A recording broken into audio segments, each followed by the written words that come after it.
बिहार की राजनीति में छोटे सरकार के नाम से पहचाने जाने वाले मोकामा के पूर्व विधायक अनंत सिंह एक बार फिर सियासी सुर्खियों में हैं। लंबे समय से जेल में बंद रहने के बाद पटना हाई कोर्ट से जमानत मिलने पर बुधवार को बेउर जेल से रिहा होते ही अनंत सिंह ने एक बड़ा राजनीतिक ऐलान कर दिया है। उन्होंने साफ तौर पर कहा है कि वो 2025 के बिहार विधानसभा चुनाव में हिस्सा लेंगे और इस बार जनता दल यूनाइटेड यानी जेडीयू के टिकट पर अपने पुराने गढ़ मोकामा सीट से चुनावी मैदान में उतरेंगे। जेल से रिहाई के कुछ ही देर बाद अनंत सिंह ने मीडिया से बातचीत में मुख्यमंत्री नीतीश कुमार की खुलकर तारीफ की। उन्होंने कहा कि नीतीश जी ने हमेशा जनता के हित में काम किया है और आगे भी करते रहेंगे। इतना ही नहीं, उन्होंने ये तय कह दिया कि नीतीश कुमार अगले 25 सालों तक बिहार की सेवा करते रहेंगे। हालांकि उन्होंने ये भी स्वीकार किया कि जेडीयू के टिकट को लेकर अभी तक नीतीश कुमार से कोई औपचारिक बात नहीं हुई है, लेकिन उनका झुकाव पार्टी की ओर स्पष्ट रूप से नजर आ रहा है।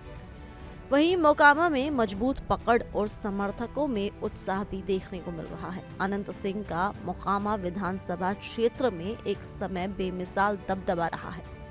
वे कई बार इस सीट से जीतकर विधानसभा पहुंचे हैं और स्थानीय लोगों के बीच उनकी लोकप्रियता आज भी बरकरार है। हालांकि उनका राजनीतिक करियर हमेशा विवाद और आपराधिक मामलों से जुड़ा रहा, लेकिन इसके बावजूद उनका जनाधार मजबूत बना हुआ है। उनकी रिहाई की खबर मिलते ही समर्थकों में खुशी की लहर दौड़ पड़ी। बड़ी संख्या में लोग बेउर जेल के बाहर जुटे और अनंत सिंह के बाहर आते ही उनका जोरदार स्वागत किया।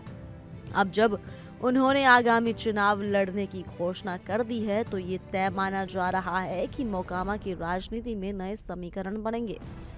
अनंत सिंह के इस ऐलान ने बिहार के राजनीतिक गलियारों में नई हलचल पैदा कर दी है।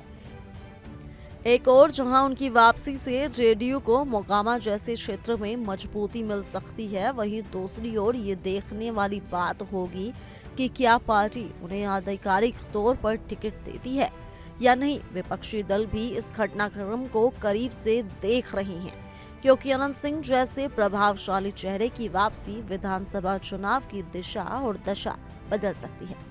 इस तरह से जेल से छूटते ही अनंत सिंह ने ये साफ कर दिया कि वे राजनीति से दूर रहने के मूड में नहीं हैं। उनके इस ऐलान ने ये संकेत दे दिया है कि साल 2025 का चुनाव सिर्फ विकास और वादों का नहीं बल्कि व्यक्तित्व और प्रभाव की टक्कर भी होने वाला है। इस खबर को लेकर आपकी क्या राय है, आप हमें कमेंट में बताना बिल्कुल ना भूलें और इसी के साथ जुड़े रहिए इंडिया डेली के डिजिटल प्लेटफॉर्म के साथ।